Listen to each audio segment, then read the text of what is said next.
성부와 성자와 성령의 이름으로 말씀드립니다.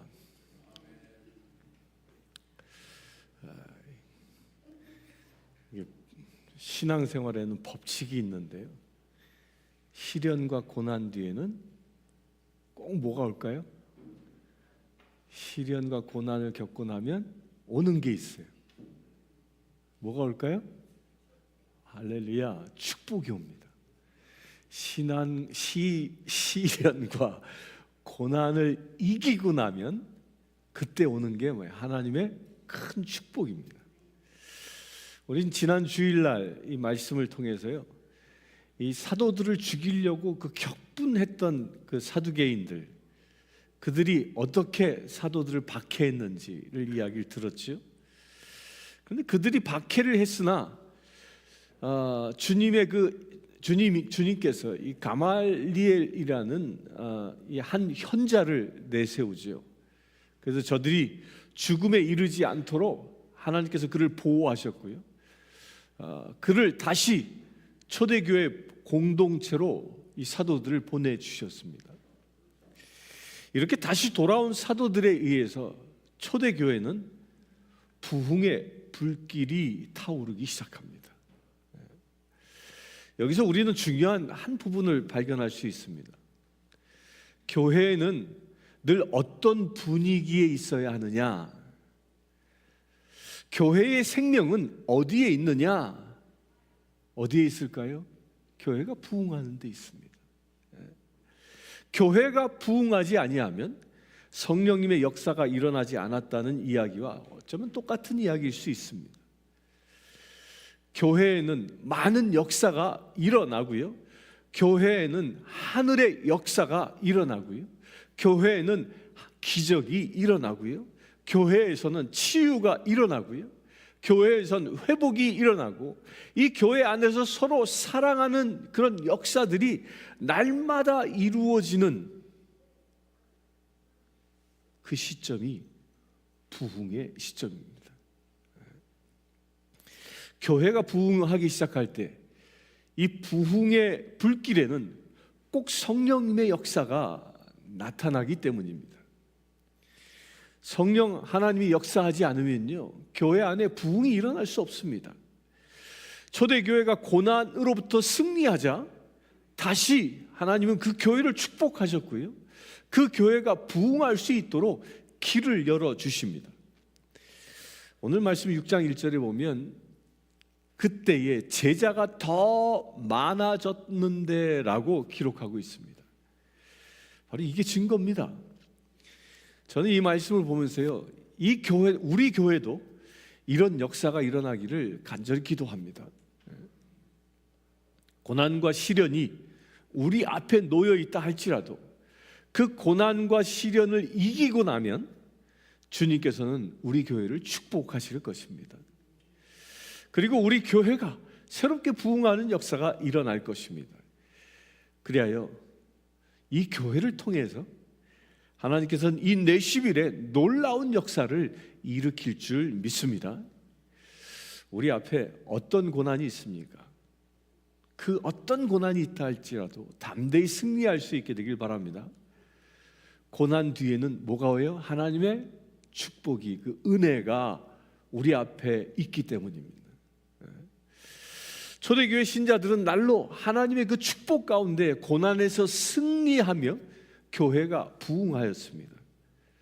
오늘 말씀을 주의 깊게 보면서 첫 번째 이 말씀은요, 이 제자라는 단어가 제 눈에 들어옵니다. 제자가 어떻게 됐다고요? 많아졌다라고 기록합니다. 여기서 사용된 제자라는 단어는 복음서에서 사용된 예수님의 제자와 같은 단어입니다. 예수님을 따랐던 제자들은 예수님이 승천하신 후에 그들의 그 호칭이 달라지죠. 뭐라고 바뀌죠? 사도라고 바뀝니다. 또한 초대교회 신자들은 사도들에게 가르침을 받고 그 사도들을 따르는 제자라고 불려지게 됩니다. 곧 우리 신자들은 누구냐? 우리 성도들은 누구냐? 우리 성도들은 첫째로요, 예수 그리스도의 가르침을 듣고 배우는 학생이라 하는 겁니다. 그리고 예수님이 가신 그 길을 따라가는 제자라는 것입니다. 따라서 우리 모두는 예수님의 제자입니다. 이것을 믿습니까? 이것을 믿습니까? 여러분들 모두 예수님의 제자입니다. 예수님의 제자들은 그렇다면 어떻게 했을까요? 예수님께서는 처음부터 제자들을 직접 택하여 부르셨습니다. 요한복음 15장 16절에 이렇게 기록합니다. 너희가 나를 택한 것이 아니요 내가 너희를 택하여 세웠나니라고 기록합니다. 그런데 대부분 우리는 착각합니다. 아니, 내가 좋아서, 내가 선택해서, 내가 교회에 나오고, 내가 선택해서 여기 앉아 있는 것이라고 생각할지 모르지만 그것은 대단한 착각입니다. 오직 내 생각일 뿐이라는 거예요. 따라 여러분의 마음을 움직이게 하고 여러분의 영을 움직이게 하신 그 어떤 힘이 있었기 때문에 여러분들은 이 시간 여기 나와 예배 드릴 수 있는 것입니다. 따라서요, 우리들은 그 어떤 힘, 그 성령 하나님, 그 예수 그리스도로부터 택감 받은 자라는 것입니다. 따라서요, 우리는 그저 한 미천한 사람이 아니라는 거예요. 하나님께로부터 택함 받은 자. 세상에서는 아무도 알아주지 않는 그런 있으나마나한 그런 존재가 우리는 아니라는 거예요. 온 우주의 창조자이신 그분이 우리 한 사람 한 사람을 기억하시고요, 우리 한 사람 한 사람을 이 시간 택하여 세우신 것입니다. 우리 모두는 그 택함 받은 존재임을 믿으시길 축원합니다. 세상 사람들은 날 모른다 할지라도 온 우주의 창조자이신 그 하나님이 나를 택하신 것입니다. 주께서 택하셨기 때문에 우리는 한낱 보잘것없는 그저 그런 세상 사람이 아니라요, 하늘에 속한 귀한 존재입니다. 아멘이십니까? 귀한 존재로 태어났기 때문에 귀한 존재로 살아갈 수 있는 것입니다. 그 귀한 존재가 어떻게 날마다 귀한 대접을 받으며 살아갈 수 있겠습니까? 여러분들 지금 성전의 양쪽 벽면을 보면 이게 벽 색깔이 뭐죠? 벽 색깔이 뭡니까? 남자들은 대개 뭐 흰색 그러고요, 여자들은 조금 더 구체적으로 얘기합니다. 뭐라고 얘기할까요? 아이보리, 뭐 미색 이렇게 얘기합니다. 여자들이 색감이 훨씬 더 뛰어나요. 근데 이렇게 언뜻 보면 이 벽이 굉장히 깨끗해 보이지 않습니까? 우리 작년에 이거 새로 칠했는데 깨끗해 보입니다.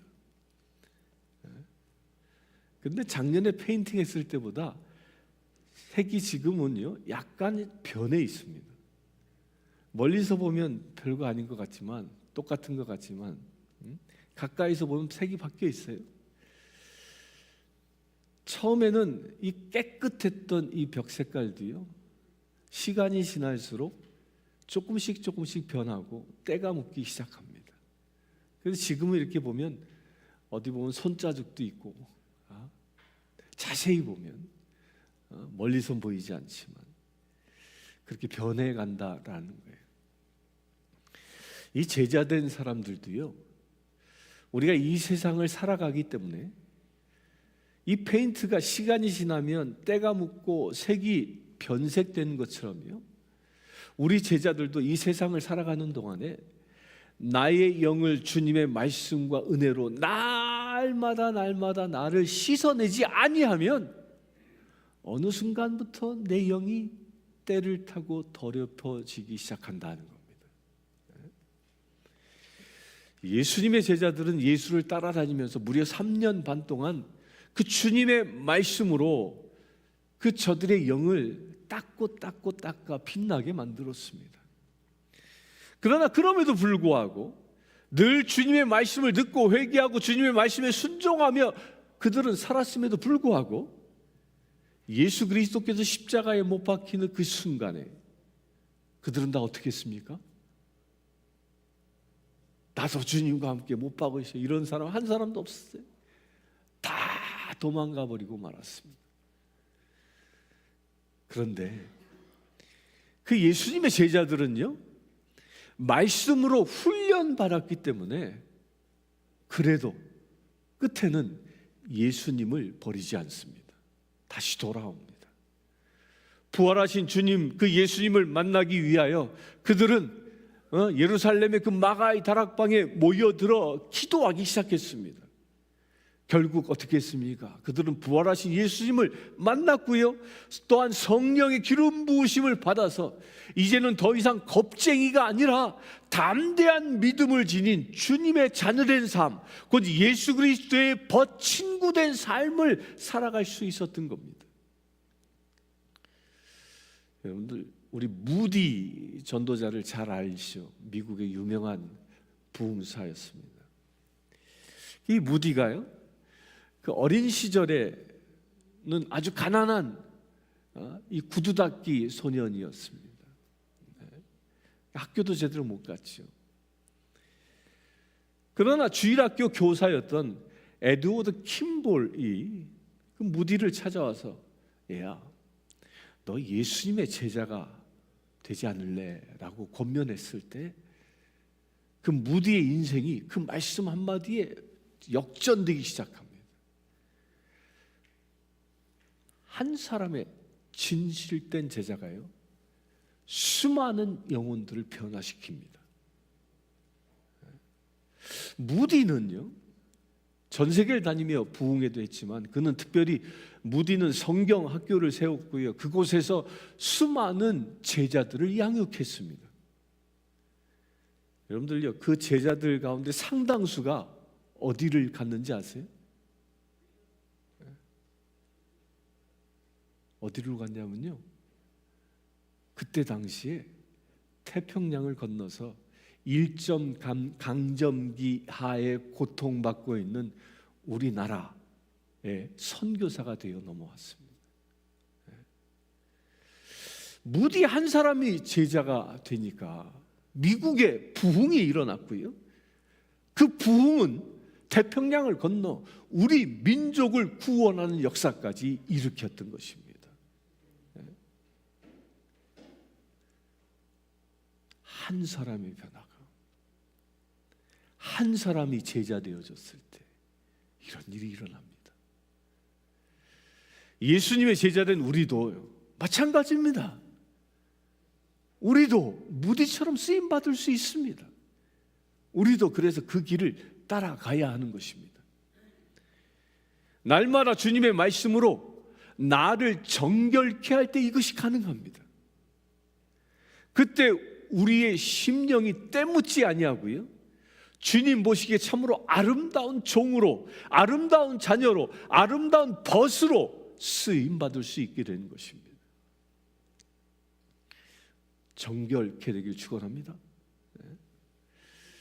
여러분들 심령이 이 보석보다 빛나게 정결함으로 온전해지시길 축원합니다. 그러면 어떻게 정결해질 수 있을까요? 어떻게? 초대교회 성도들을 보면서 우리가 배울 수 있어요. 초대교회 성도들은요, 날마다 집에 모였다 그랬어요. 날마다 예배드리고, 날마다 말씀을 듣고, 날마다 사랑을 나누고, 날마다 구제하는 역사를 하였을 때 저들의 영이 날마다 성장하였던 것입니다. 그런 것처럼 우리 사랑하는 성도님들도요, 우리들도 모이기에 힘씁시다. 기도하기에 힘쓰고요, 예배드리기에 힘쓰고요, 말씀 보기에 힘쓰고요, 주님을 찬양하는 데 힘을 쓰고 복음을 전하는 데 힘을 쓰는 그런 성도님들 되시길 축원합니다.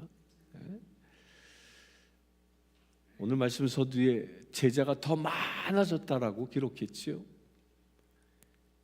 부흥했다는 거예요. 곧 교회가 부흥한다라는 것이 무엇일까요? 교회가 부흥한다는 것은요, 우리들의 심령이 풍요로워진다는 것을 말합니다. 우리의 삶이, 우리의 영 가운데 성령의 열매가 풍성하게 맺어진다는 것입니다. 우리에게 주님의 축복이 차고 넘친다는 것입니다. 이게 부흥이에요. 주님의 은혜를 차고 넘치는 그런 은혜를 받는 저와 여러분들 되시길 축원합니다. 그렇게 교회가 부흥하기 시작하고 새로운 물결을 일으키기 시작할 때 이 법칙이 있어요. 부흥하니까 뭐가 틈타요? 사탄이 틈탑니다. 오늘 말씀 이전까지 보면요, 사탄은 어떻게 틈탔냐면요, 그동안은 사탄은 교회 공동체가 아니라 교회 밖에 있는 사람들, 그들을 통해서 곧 예수님을 배척한 무리들을 통해서 틈탔습니다. 그래서 사탄은요, 그들을 사용해서 이 초대 교회를 공격했는데, 그렇게 외부로부터 공격했는데 교회는 이상하리만큼 무너지지 않고 오히려 부흥하는 거예요. 더 영향력 있는 교회가 되어집니다. 그러니까 사단이 계략을 바꾼 거예요. 외부로부터 공격하는 게 아니라 어떻게 바꿨습니까? 외부로부터 공격해 들어오는 게 아니라 내부로부터 공격하기 시작합니다. 참, 이 원칙은요, 교회뿐만 아니라요, 우리 가정에도 똑같이 적용되어집니다. 내 가정이요, 여러분들의 가정이 외부로부터 어떤 이 시험과 공격이 오면요, 온 가족은 어떻게 할까요? 똘똘 뭉칩니다. 아무리 전날 밤 부부 싸움을 하고 막 잔뜩 화가 났다 할지라도요, 밖에서 누군가가 도둑이 들어와서 막 문을 두드리고 부수려고 창문을 깨고 있다면 그 부부는 어떻게 할까요? 너 잘났니 내 잘났니 싸움을 계속할까요? 그렇지 않습니다. 그 순간 화해하고 그 순간 협력합니다. 왜? 서로 외적을 물리치기 위해서요. 그렇게 외적이 쳐들어오면 뭉칩니다. 그런데 문제는 뭐예요? 진정한 문제는 내부 안에 있다는 거예요. 내부 안에, 그 가정 안에 분열이 있을 때 엄청난 시련이 오기 시작하는 겁니다. 교회도 마찬가지예요. 교회가 부흥하지 못하는 이유는 다른 데 있지 않습니다. 교회 안에 분열이 일어날 때에, 그럴 때 시련이 옵니다. 부흥하지 못하는 이유 다른 데 있지 않은 거예요. 외적의 공격이 있다라는 것이 아니에요. 외적인 외부의 그 사회적인 여건 때문에 교회가 부흥하지 못한다, 아니에요. 교회가 부흥하지 못하는 것은요, 외부로부터 오는 것 때문에, 외부로부터 오는 박해 때문에 부흥하지 못하는 것이 아니라요, 내면에, 그 교회 안, 그 내면에 문제가 있기 때문에 교회가 부흥하지 못하는 겁니다. 가정과 교회가 똑같습니다. 여러분들, 행복한 가정과 불행한 가정에는요, 세 가지 차이점이 있음을 저는 봅니다. 하나님의 축복이 임한 가정인가, 아니면 사탄에 의하여 결박당하고 사탄의 놀이터된 그런 가정인가를 분별할 수 있습니다. 세 가지 기준을 보면. 그 첫 번째가 뭔지 아세요? 첫 번째가 감사예요. 감사. 불행한 가정은요, 가족끼리 어떻게 할까요? 서로 불평불만합니다. 끝도 없이 불평불만합니다. 그러나 행복한 가정은요, 서로가 서로에게 어떻게 할까요? 늘 감사합니다. 늘 감사해요. 옆에 있는 남편에게 고백합시다. 감사합니다. 감사합니다. 감사하는 거예요. 두 번째 뭐가 있는지 아세요? 두 번째는요, 축복입니다. 불행한 가정은요, 서로를 깎아내립니다. 너는 제대로 하는 일도 없어. 그래서 되는 일이 있겠어, 막 이러면서. 너 그거밖에 못해. 이래가면서 서로 폄하합니다. 그러나 행복한 가정은요, 서로가 잘하고 있다고 격려합니다. 그리고 용기를 줍니다. 그리고 축복합니다. 세 번째 문제는요, 신앙생활 하는 데 있습니다. 불행한 가정은요, 주일날 각자 도생합니다. 뿔뿔이 흩어져서. 그 불행한 가정은요, 시간과 에너지를 함께 공유하는 그런 이벤트가 없어요. 요즘은 특별히 이놈의 핸드폰 때문에 퇴근 후에 집에 모여도 전부 이거 쳐다보고 있어. 이거 쳐다보고. 남편과 아내가 이야기하지도 않고 그냥 전부 이거 쳐다보고. 각자 도생하네. 각자 도생. 그러나 행복한 가정은요, 함께 신앙생활합니다. 그러면서 행복을 찾습니다. 모이면 기도하고요, 모이면 말씀을 나누고요, 모이면 하루의 삶에 간증합니다. 여러분들 모두 이런 행복한 가정 되시길 축원합니다. 우리 교회도 똑같아요. 우리 교회도요, 감사가 넘치면요, 우리 교회는 행복한 교회가 됩니다. 우리 교회도요, 서로를 축복하면요, 우리 교회는 행복한 교회가 됩니다. 우리 교회도요, 서로 예배에 힘쓰고 예배 가운데 모이면 우리는 행복한 교회가 되는 것입니다. 따라서요, 저와 여러분들 모두가 행복해지면 교회는 어떻게 될까요? 부흥하는 거예요.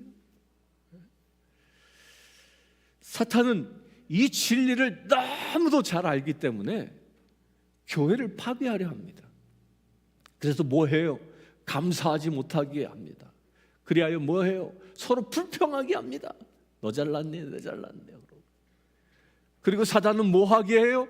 서로 축복하지 못하게 합니다. 그리고 서로 어떻게 해요? 깎아내리게 합니다. 서로 마음을 다하여 신앙생활하지 못하게 하고요, 서로 냉담하게 만들어 버립니다.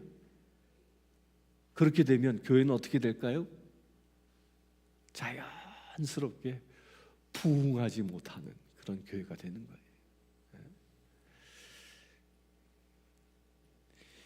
이 일을 위해서, 이렇게 교회가 부흥하지 못하도록 하기 위해서 사탄은 뭘 하냐면 교회 안에 이간질이라는 것을 쫙 주입해 놓습니다. 오늘 말씀에 보면요, 헬라파 유대인들이 그 자기들의 과부들이 매일 구제에서 빠지는 것을 빠졌기 때문에 이 히브리파 사람들을 원망합니다. 헬라파 유대인 과부들이 양식을 받지 못하는 것, 어찌 보면 사소하지요. 그것 때문에 분열시키는 거예요. 빵 가져가는 거, 별거 아니잖아요. 괜히 그것 때문에 마음 상하게 하는 거예요. 애찬 나눌 때 내가 한 숟갈 덜 먹으면 별거 아니잖아요. 근데 그것 때문에 음식 끝에 마음 상한다 그래가지고 서로 마음 상하게 하는 거예요. 이게 사단이 하는 일입니다. 교회가요, 분열되는 데는요, 처음부터 엄청난 시련 때문에 분열되지 않습니다. 그냥 우리 성도들끼리 분열되는 데는요, 처음부터 그냥 원수 맺어서 그렇게 분열되지 않는다는 거예요. 아주 지극히 사소한 것에서부터 내 감정을 조금씩 상하게 만들어. 기분 나쁜데? 이래가면서. 근데 그것이 어떻게 점점 자랍니다. 그리하여 그 기분 나쁜 게 점점 자라다 보면 서로가 이간질 시키게 되어지고, 그리고 서로 원수 맺게 만드는 거예요. 시간이 흐르면. 아주 사소한 문제 하나 가지고 그것 때문에 상처받고 마음 상해서 서로 틀어지기 시작하게 만든다는 거예요. 이게 누가 하는 일이에요? 사탄이 하는 일이에요. 사탄은 이렇게 이런 방법으로 교회가 부흥하는 것을 방해합니다. 여러분들 찰스 스펄전 목사님이 아주 유명한 얘기를 하나 하셨는데, 교회 안에서 일어나는 분열이 그게 도대체 무엇일까? 그것에 대해 이렇게 정의했습니다. 교회의 분열은 마치 진주 조개가 상처를 받아 진주를 만드는 것과 같다.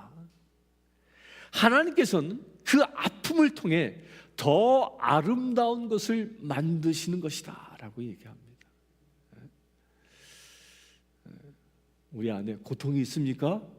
더 아름답게 만드시기 위한 하나님의 작업인 줄 믿으시길 바랍니다. 하나님께서는 그 아픔을 통해서 더 아름다운 걸 만드시는 거예요. 우리도 현재의 어려움을 통해 더 성숙한 공동체로 거듭날 수 있는 것입니다.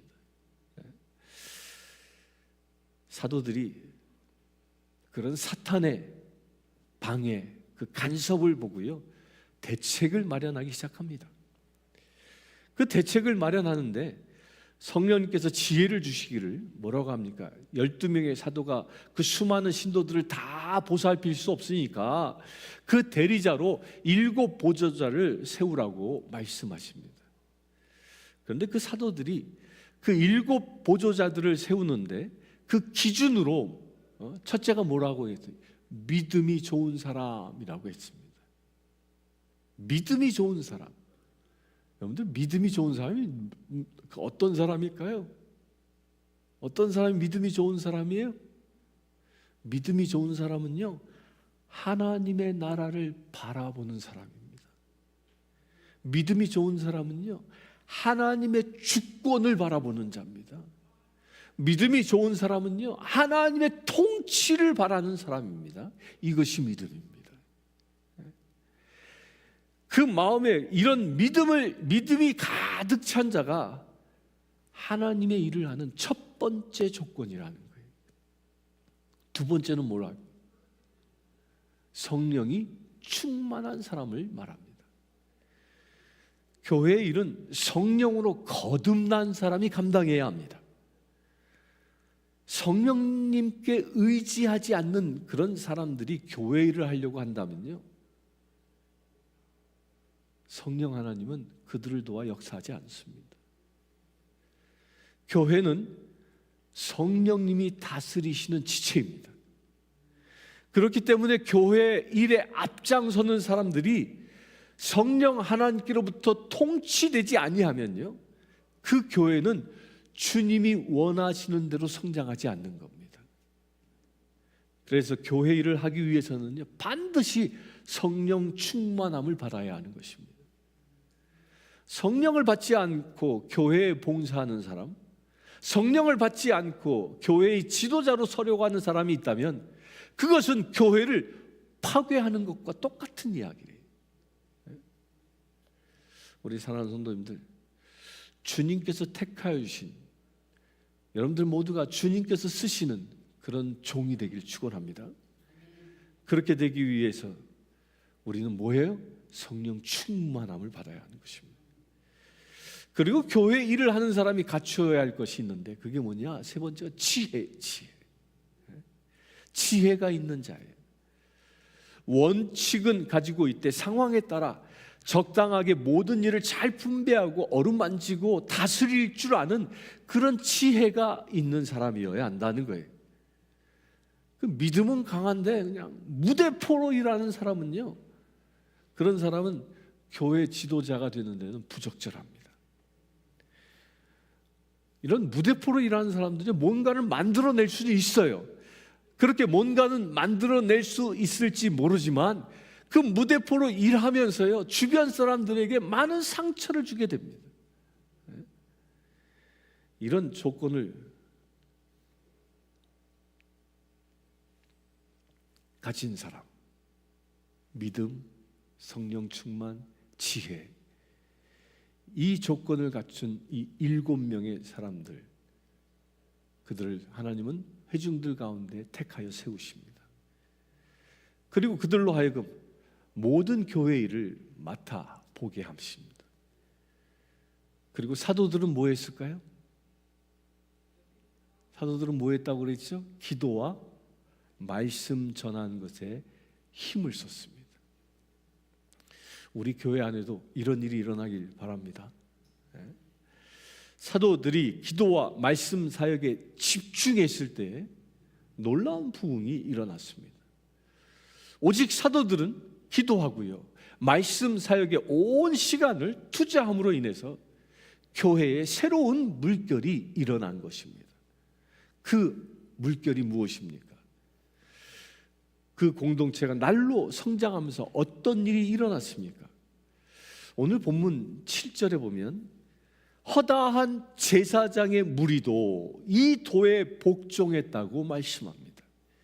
여기서 이 제사장의 무리가 누굽니까? 이들은요, 예수님을 십자가에 못 박도록 밀어붙였던 그런 사람들이었어요. 예루살렘 성전에서 예수님을 심판했던 그 제사장들입니다. 사도들이 그런데 기도하고 말씀 사역에 집중하니까 그 예수를 죽였던 이들이, 그 예수를 핍박했던 사람들이, 초대교회를 핍박하고 사도들을 가두었던 그 사람들이 교회에 들어오기 시작했다는 거예요. 우리 교회는 요즘 매주 금요 기도회 때마다 부흥을 주제로 말씀을 나누고요, 부흥을 위해서 함께 기도하고 있습니다. 그래서 저는 이 기도회를 준비하면서 이렇게 늘 기도합니다. 아버지 하나님, 교회의 부흥에 반대하는 사단의 권세와 싸우기를 원합니다. 제게 힘을 주시옵소서. 그래야 이 지역을 지배하고 있는 악한 권세들이 모두 예수의 이름으로 떠나가기를 원합니다. 그리하여 이 악한 영에 포로되어 신음하고 있는 이 불쌍한 심령들이 날마다 기뻐하며 살아갈 수 있는 이 내시빌이 되게 하여 주시옵소서. 이렇게 기도합니다. 우리 사랑하는 성도 여러분, 우리가 살고 있는 이 내시빌, 이 땅이 주님의 그 기쁨과 은혜가 넘치는 땅이 되길 원하십니까? 그걸 원하십니까?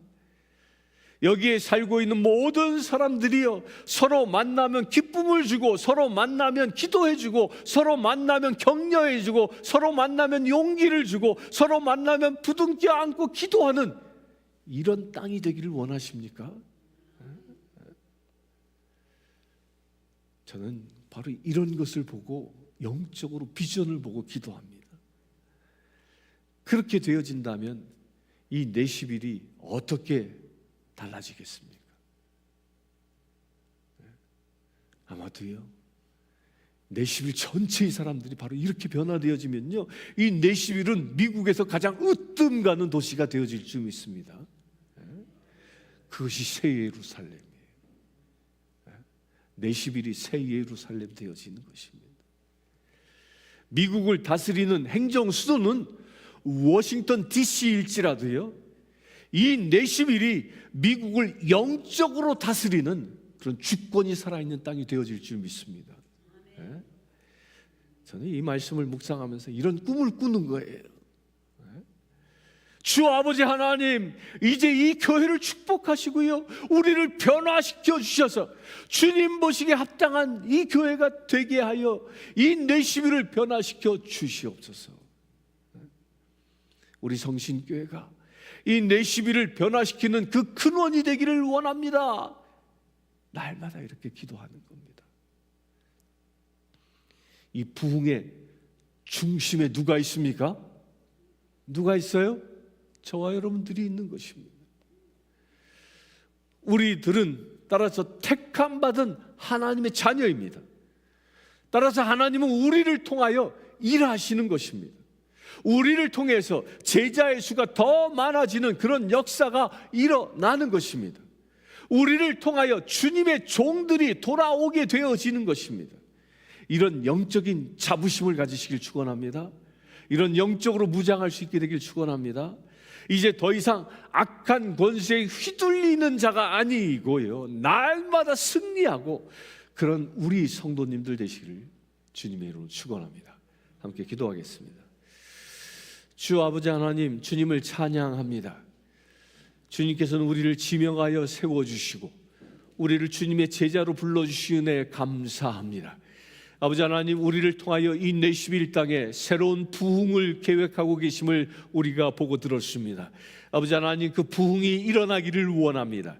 그 일을 위하여 우리가 온전히 주님의 제자 되어지기를 원합니다. 믿음이 충만한 자 되어지기를 원합니다. 성령이 충만한 자 되어지기를 원합니다. 지혜가 넘치는 자 되어지기를 원합니다. 주여, 이 시간 기도하는 심령마다 주님 역사하여 주시옵소서. 예수 그리스도의 제자로 온전히 서게 하여 주시옵소서. 그래, 온전히 주님께만 수임받는 거룩한 믿음의 지체들 되게 하여 주시옵소서. 우리가 온전히 주님의 제자됨으로 우리가 살아가는 우리의 가정과 이 교회와 이 지역을 변화시키는 놀라운 역사가 일어나게 하여 주시옵소서. 그렇게 쓰임받는 우리 되길 원하오니 주여, 우리를 붙잡아 주시옵소서. 우리 주 예수 그리스도의 이름으로 기도드리옵나이다. 아멘. 모두 일어나서 518장 송영 찬송 드리겠습니다.